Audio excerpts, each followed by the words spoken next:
doa kita dijabah oleh Allah Subhanahu wa taala, terlebih khusus untuk guru muda kita Abu Ya Kiai Haji Muhammad Zainal Arifin LCMA yang sedang menjalankan rangkaian ibadah haji. Mudah-mudahan Allah berikan keberkahan, keselamatan, sehatul afiat, berkahan, kemudahan, kelancaran, dan Allah anugerahkan ibadah haji yang mabrur. Amin ya rabbal alamin. Dan kita yang mendoakan mudah-mudahan Allah mudahkan langkah kaki kita, anak-anak keturunan kita, orang-orang yang kita cintai juga untuk mudah umroh dan ibadah haji. Amin ya rabbal alamin. Bismillahirrahmanirrahim. Assalamualaikum warahmatullahi wabarakatuh. Alhamdulillah, alhamdulillah rabbil alamin. Alhamdulillahilladzi bi ni'matihi tatimmus shalihat. Wassalatu wassalamu ala sayyidis sadat sayyidina wa maulana Muhammadin wa ala alihi wa sahbihi ajma'in, amma ba'd. قال الله سبحانه وتعالى في القرآن الكريم: أعوذ بالله من الشيطان الرجيم، بسم الله الرحمن الرحيم، قل هل يستوي الذين يعلمون والذين لا يعلمون إنما يتذكر أولو الألباب صدق الله مولانا العظيم. Hadirin hadirat para musyrif dan santri pesantren Tahfiz Madinah Quran yang insya Allah kita semua selalu dalam rahmat dan maghfirah Allah Subhanahu wa taala. Alhamdulillah, kita bersyukur kepada Allah atas berbagai nikmat yang Allah limpah curahkan kepada kita. Wabil khusus nikmat iman dan nikmat Islam. Mudah-mudahan dengan iman dan Islam Allah bahagiakan dan selamatkan hidup kita, keluarga kita, anak-anak keturunan kita, guru-guru mulia kita dunia wal akhirah. Mudah-mudahan dengan iman dan Islam kelak Allah Subhanahu wa taala anugerahkan kepada kita husnul khatimah, dan mudah-mudahan dengan iman dan Islam kelak Allah Subhanahu wa taala pertemukan kita dengan kekasih hati kita Nabi besar Muhammad sallallahu alaihi wasallam, meraih syafaat beliau, berkumpul bersama orang-orang yang saleh di dalam surganya Allah Subhanahu wa taala. Amin ya Allah ya rabbal alamin.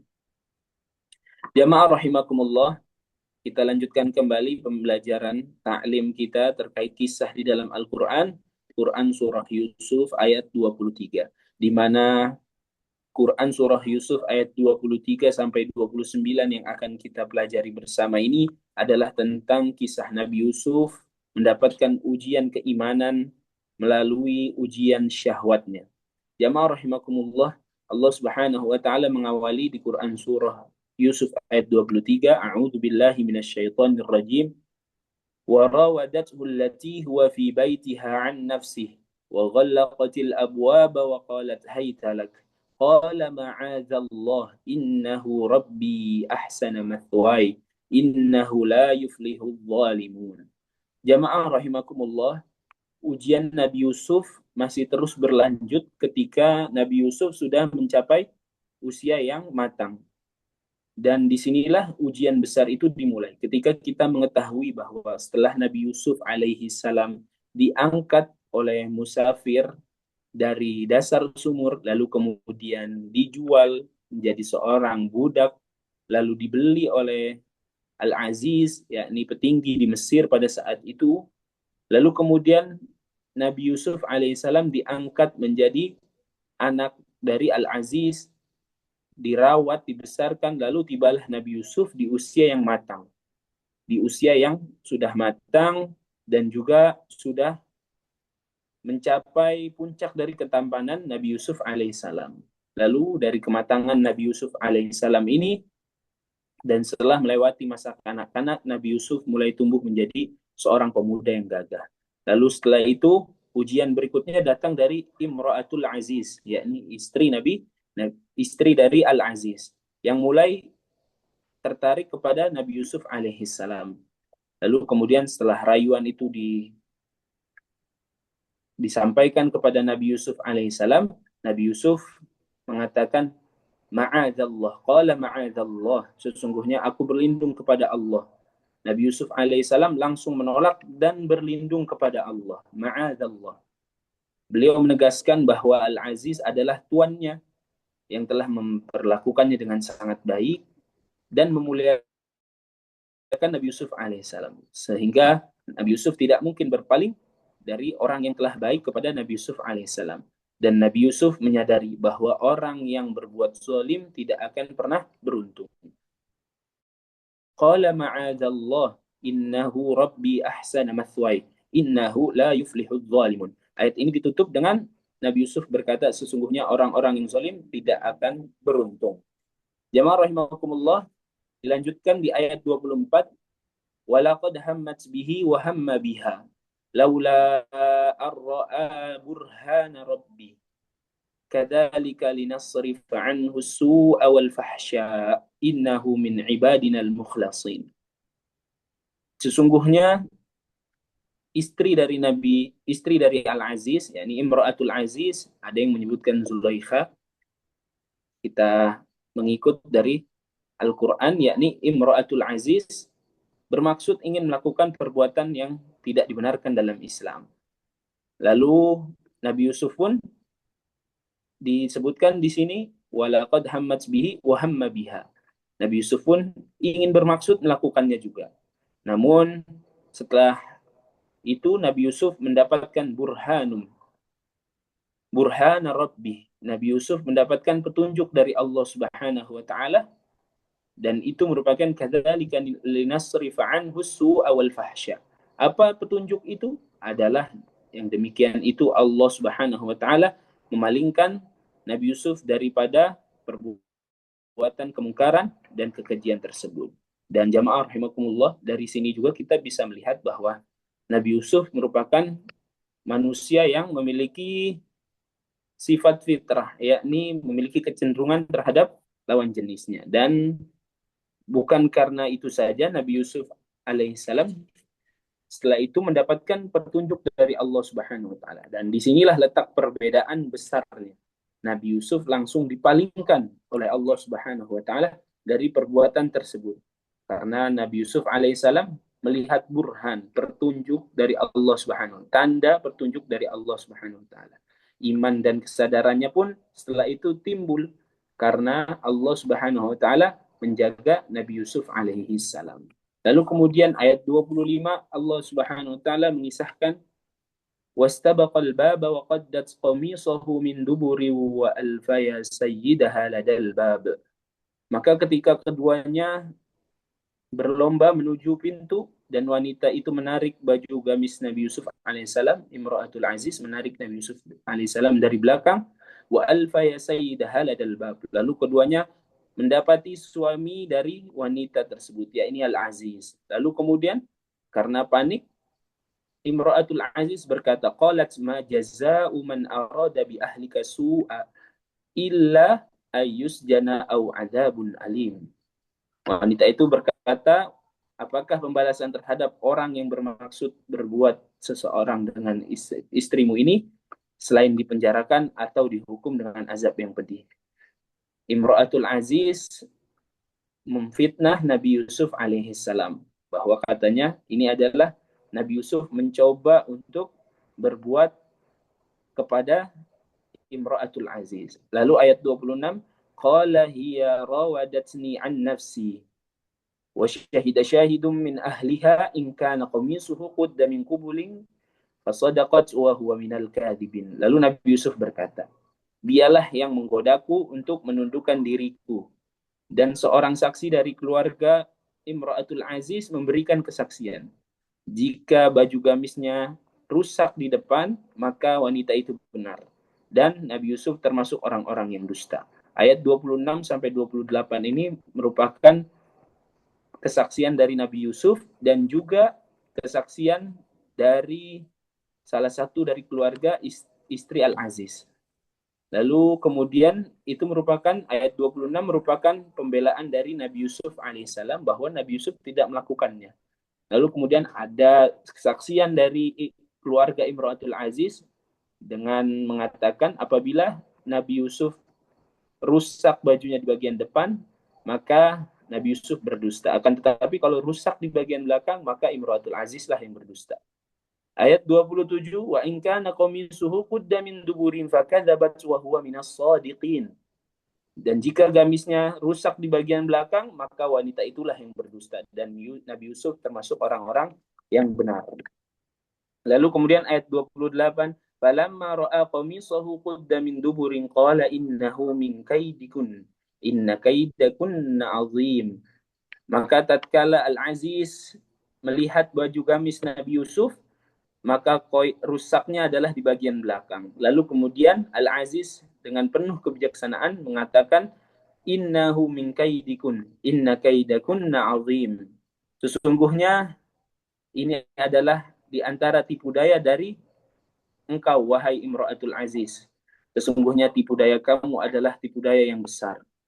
Maka kesaksian yang adil menggunakan indikasi yang logis dengan mengatakan apabila rusaknya di bagian depan maka benarlah Imro'atul Aziz. Akan tetapi kalau rusak di bagian belakang gamis Nabi Yusuf maka Imro'atul Aziz itulah yang bersalah. Maka jamaah rahimakumullah, terbuktinya kebenaran ini setelah diperiksa oleh Al-Aziz sebagai pemimpin yang adil. Ternyata baju Nabi Yusuf rusak di bagian belakang. Al-Aziz pun menyadari murni ini adalah tipu daya dari istri dari Al-Aziz. Lalu mengatakan, inna kaidakunna azim. Sesungguhnya ini adalah tipu daya engkau, wahai istriku, dan tipu daya itu sangatlah besar. Lalu kemudian ayat 29, Allah Subhanahu wa taala mengisahkan, Yusufu a'rid an hadha wastaghfiri li dzambik innaki kunti minal khati'in. Lalu kemudian Allah Allah Subhanahu wa taala berfirman, wahai Yusuf, berpalinglah dari ini. Al-Aziz mengatakan kepada Nabi Yusuf, wahai Yusuf, berpalinglah dari ini. Dan kamu, wahai istriku, mohonkan ampun kepada Allah Subhanahu wa taala atas dosamu. Karena kamu sesungguhnya termasuk orang-orang yang berbuat salah. Di ayat ini, Al-Aziz memerintahkan kepada Nabi Yusuf untuk tidak menyebarkan berita ini, agar tutup mulut dan tidak menyampaikan kejadian ini. Dan Al-Aziz juga memerintahkan bertobat untuk Imro'atul Aziz kepada istrinya. Dan jamaah rahimakumullah, dari pelajaran ayat 22 sampai 29 ini mengajarkan pentingnya menjaga diri dari fitnah lawan jenis, baik laki-laki maupun wanita.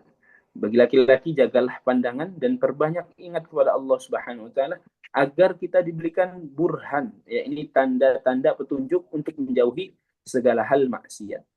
Dan jamaah rahimakumullah, jika Nabi Yusuf mampu menjaga kesuciannya di tengah kepungan pintu yang terkunci, sudahkah Al-Quran yang kita baca setiap hari mengunci pintu hati kita dari godaan maksiat yang terbuka lebar di setiap kehidupan kita. Dan jamaah rahimakumullah, alhamdulillah kita telah mempelajari Quran surah Yusuf ayat 22 sampai 29 ini. Dan pertanyaan terbesarnya adalah, mengapa Allah mengabadikan kisah ini di dalam Al-Quran? Padahal jamaah rahimakumullah, mudah bagi Allah Subhanahu wa taala untuk langsung menyampaikan apa yang diperintahkan dan apa yang dilarang oleh Allah Subhanahu wa taala. Maka jawabannya adalah hadirnya kisah-kisah di dalam Al-Quran ini adalah untuk menguatkan hukum-hukum Allah Subhanahu wa taala, untuk menguatkan apa yang diperintahkan Allah Subhanahu wa taala dan apa yang dilarang oleh Allah Subhanahu wa taala. Dan inilah letak kebijaksanaan Allah Subhanahu wa taala dengan memilih menghadirkan kisah-kisah di dalam Al-Qur'an, baik kisah para nabi, orang-orang yang soleh, orang-orang yang salah, orang-orang yang durhaka, agar kita semua lebih mudah untuk memahami kebenaran, lebih mudah untuk mengambil pelajaran, dan yang paling penting adalah agar kita semua lebih mudah untuk menjalani kehidupan. Karena Al-Quran adalah petunjuk bagi kita semua. Dan jamaah rahimakumullah, ikhtiar kita untuk mempelajari kisah-kisah di dalam Al-Quran bukan hanya sekedar menambah pengetahuan, menambah keilmuan, akan tetapi dengan kita mempelajari kisah-kisah di dalam Al-Quran adalah ikhtiar kita. Sekali lagi jamaah rahimakumullah, ikhtiar kita untuk mentadabburi Al-Quran. Afala yatadabbaruna Al-Quran am ala qulubin aqfalha. Apakah kalian tidak mentadabburi Al-Quran? Atau apakah hati kalian terkunci? Quran Surah Muhammad ayat 24. Justru dengan kita mempelajari kisah di dalam Al-Quran ini adalah bentuk jawaban kita atas teguran dari Allah Subhanahu wa taala, ini merupakan bentuk ikhtiar kita mentadabburi Al-Qur'an dan bagian dari upaya kita memahami petunjuk Allah Subhanahu wa taala. Dan bagian juga dari perjalanan kita untuk menjadi ahlul Quran, ahlullah wa khasatuh, keluarga Allah dan juga orang-orang pilihan Allah Subhanahu wa taala. Ahlul Quran itu adalah orang-orang yang selalu dekat dengan Al-Quran. Baik bacaannya, hafalannya, pemahamannya, dan yang paling penting adalah pengamalannya. Karena pengamalannya adalah bagaimana bentuk pengaplikasian kita terhadap mempelajari, memahami, mentadabburi Al-Quran. Mudah-mudahan Allah menggolongkan kita semua sebagai ahlul Quran, keluarganya Allah dan orang-orang pilihan Allah Subhanahu wa taala. Dan dengan itu ikhtiar kita selalu untuk mendekat kepada Allah Subhanahu wa taala berbuah manis, berkumpulnya kita di dalam surganya Allah Subhanahu wa taala. Jamaah rahimakumullah, insyaallah kita akan lanjut pada pertemuan berikutnya mentadabburi Al-Qur'an melalui kisah-kisah di dalam Al-Qur'an. Mudah-mudahan kita semua diberkahi oleh Allah Subhanahu wa taala. Amin. Bismillahirrahmanirrahim. Alhamdulillahirabbil alamin. Allahumma salli wa sallim ala sayyidina Muhammad wa ala ali sayyidina Muhammad. Allahumma la tada' lana fi majlisina hadza dhanban illa ghafartah. Ya Allah yang hadir di majlis ini, ampuni dosa-dosanya. Wala aiban illa satarta. Aib masa lalu kami ya Allah tutup dunia wal akhirah. Wala maridan illa syafaita. Yang sedang sakit ya Allah anugerahkan kesembuhan untuknya. Wala hajatan min hawaijid dunia wal akhirah illa qadaitaha wa yassartaha ya Allah ya Rabbal alamin. Ya Allah yang memiliki rencana, mudahkan untuk kemaslahatan hidupnya dunia wal akhirah. Allahumma ja'alna min ahlil Qur'an. Ya Allah jadikan kami ahlul Qur'an. Allahumma arhamna bil Qur'an. Ya Allah rahmati, sayangi kami dengan Al-Qur'an. Allahumma ja'alil Qur'an al-azima rabi'a qulubina. Ya Allah jadikan Al-Qur'an sebagai penenang jiwa kami. Wa nura sudurana, dan sebagai cahaya di dalam jiwa dada kami ya Allah. Allahumma hdina wa saddidna. Ya Allah anugerahkanlah hidayah untuk kami dan tetapkanlah hidayah tersebut di dalam hati, jiwa dan pikiran kami. Rabbana hablana min azwajina wa dhurriyyatina qurrata a'yun waj'alna lil muttaqina imama. Ya Allah jadikan pasangan hidup kami, anak-anak keturunan kami sebagai penyejuk mata kami, penentram jiwa kami, dan jadikan kami pemimpin orang-orang yang bertakwa. Rabbana ighfir lana wa liwalidayna warhamhuma kama rabbayana shighara. Rabbana atina fid dunya hasanah wa fil akhirati hasanah wa qina adzaban nar. Wa sallallahu ala sayyidina wa maulana Muhammadin wa ala alihi wa sahbihi ajma'in. Alhamdulillahi rabbil alamin. Wassalamualaikum warahmatullahi wabarakatuh.